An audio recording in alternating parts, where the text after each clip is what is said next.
Hi, welcome back. Eric's UK here today. We're going to do a review of the Doctor Who Adventures in Time and Space role-playing game, published by Cubicle 7.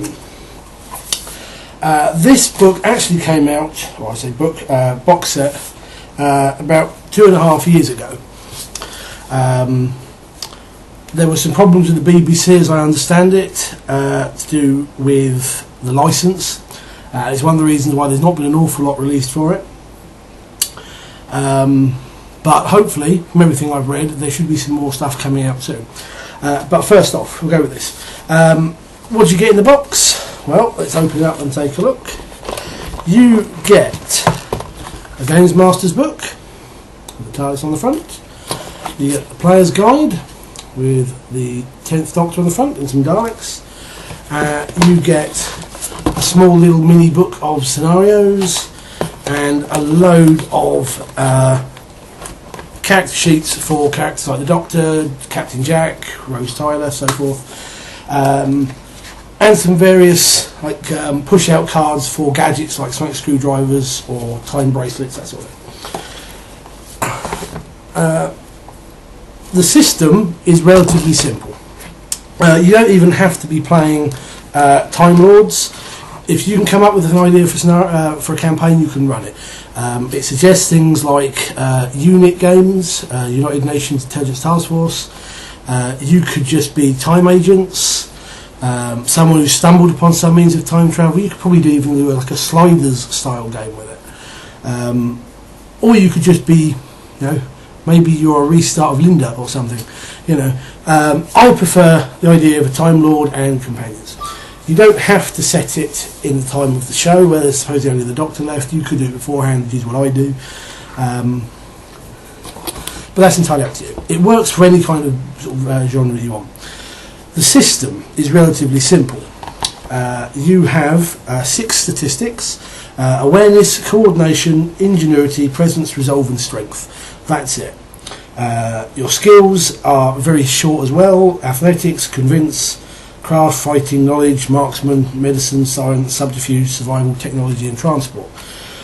And essentially, like many games, it's a case of you roll a stat and you roll a skill and 2d6, and your total is, you've got to beat a target number.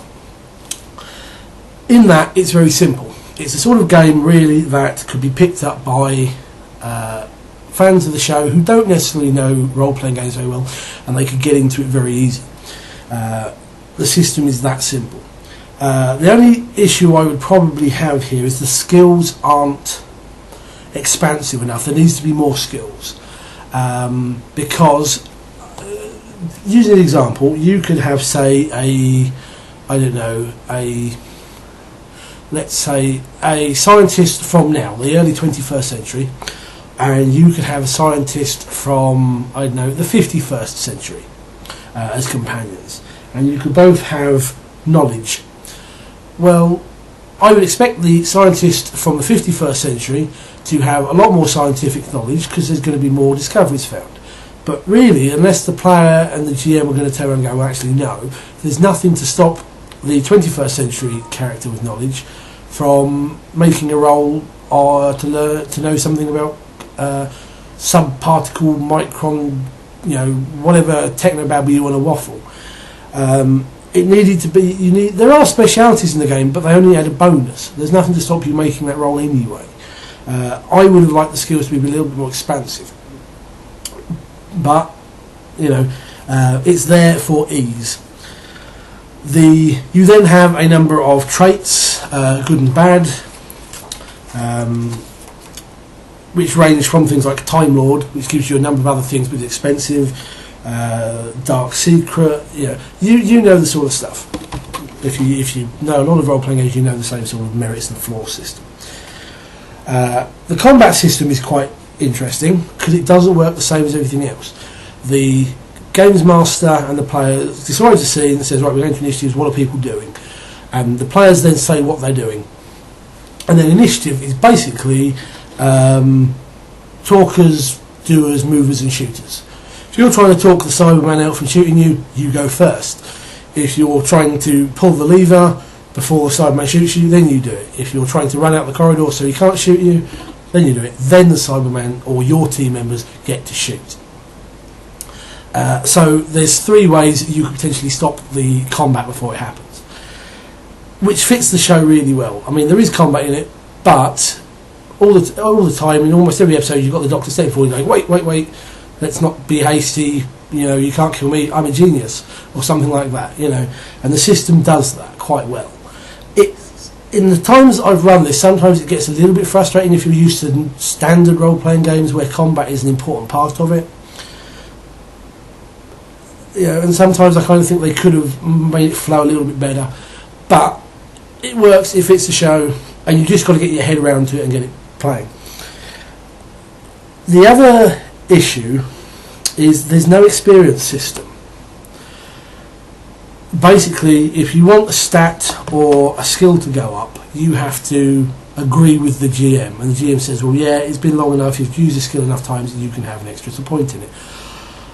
It's freeform, and personally I don't like that. I think Cubicle 7 need, at some point in one of their future source books, they need to, or a redux of this, because this is the base rule box, should be coming out soon with the 11th Doctor cover and updates. It's one of the reasons why, again, there hasn't been anything released for a while, I think. They need to include an experience point system.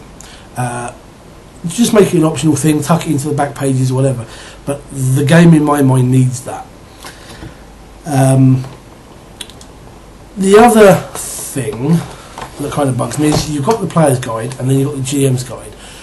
Pretty much everything that's in the player's book is already in this. They could have just cut a load of paper out and just given you the one book. This gives you a few more bits and bobs. It gives you some example aliens, all from New Who. You've got the Autons, I know they're old stuff, but they're giving you it from the Rose episode. Slovene, Sycorax, Daleks. You get the Pete's World Cybermen, Sontarans, Toclafane, Judoon. So you get a good range of starting baddies. You've got some basic rules to create your own baddies. Otherwise, and you've got some stuff about paradoxes, time, how that works, and so forth, how Time Lords regenerate, and it has a small system for that, basically, which shifts stats around slightly. The scenarios that you get, only the introductory one, Arrow Down, I actually think is any good. The others there isn't enough information in that you've got to really flesh it out. So if you just want to get your friends together and try it out, most of the scenarios will need a bit more work. Arrow Down is the one that works straight off the bat and is really well written. The other thing I haven't mentioned that you get in the box is you get 6 D6s. I've taken them out, I've put them in my dice bag, and when I do run the game I don't use the dice they gave me. It's because they're clear plastic with little blue dots on, and it actually makes it really difficult to read them, whereas a normal solid dice works much better. That's the basic box. I'll give you a moment.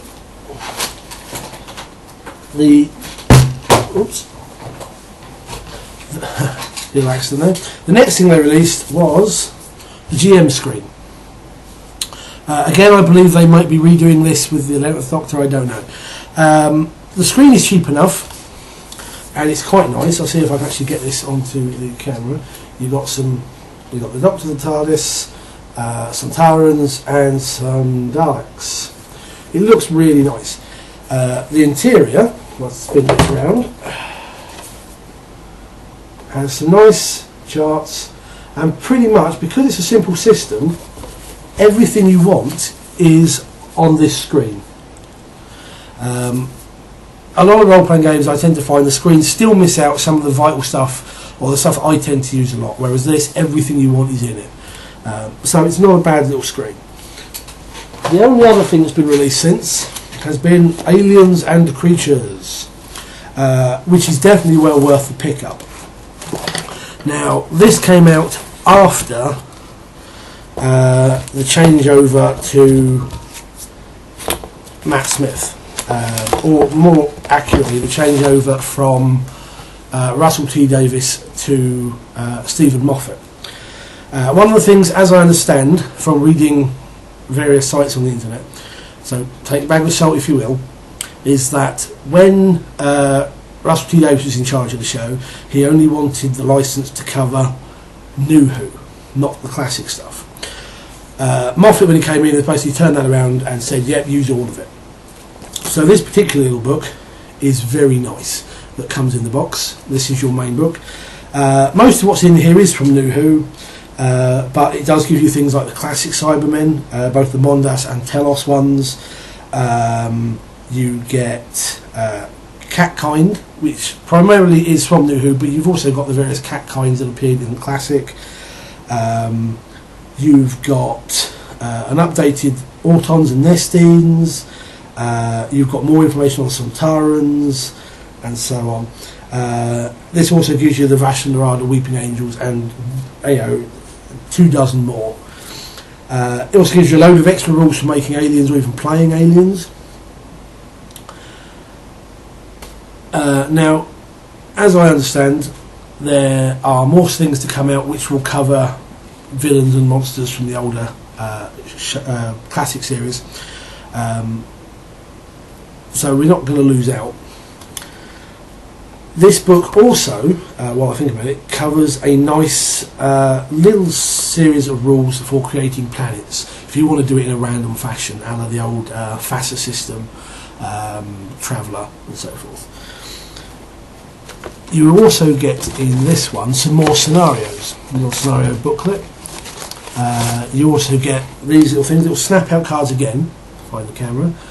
So this one's Matron Cophelia, who was looking after the adipose, if you remember that episode. This is the same sort of thing you get with the snap out gadgets in the basic box. It comes little cards like this, you can just push them out, you've got it on hand.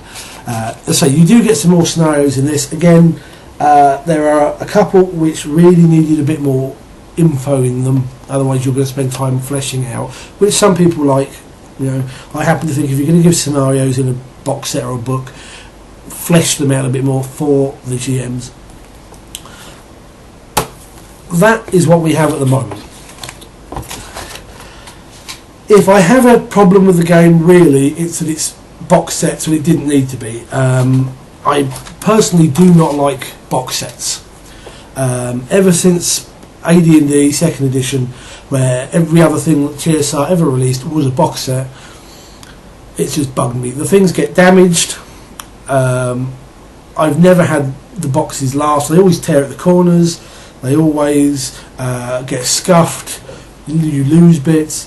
Whereas if you have a book, the book lasts. I mean, I've always found that soft cover books, for some strange reason, always seem to last. Hardcover books, the spines always go, but everything seems to last a lot better than box sets. So I do wish they would stop doing box sets and release things just as books. Now, that's my only real grumble. It's a simple system, so if you're used to a lot of the more complex systems, you might have, I won't say you might have trouble, but you might have some issues. You might, like me, want to flesh the game out a little bit more mechanically. But everything you need to run a Doctor Who or Torchwood or Agents, Time Agent game, whatever, is within the basic box. And they're not badly priced either. I forget exactly off the top of my head how much they were, but it was a reasonable price, including the license. Now, as I understand it, the stuff that's still to come out, there are some scenarios I believe that they're trying to do, and from reading again on various fan forums for the game, they are supposed to be trying to do a box set for each of the original Doctors, which covers the stories that they had, plus the villains from that and the new monsters and so forth. There's supposed to be a unit box set, which will give you more on how a unit works and operates, so you can run like a 70s or 80s unit game, or you could run it now where it's the United Intelligence Task Force. I really like it. I wish I could get to play it or run it a little bit more. But not everyone has the time or the inclination. I certainly do recommend it if you're a fan. I certainly recommend it as an easy system. I would probably give it a good 8 out of 10. I think if it had a little bit more of a complex system, I would have given it slightly higher. But yeah, the only thing, Cubicle 7, no more box sets, do them as books. Anyway, until next time, take care, happy gaming.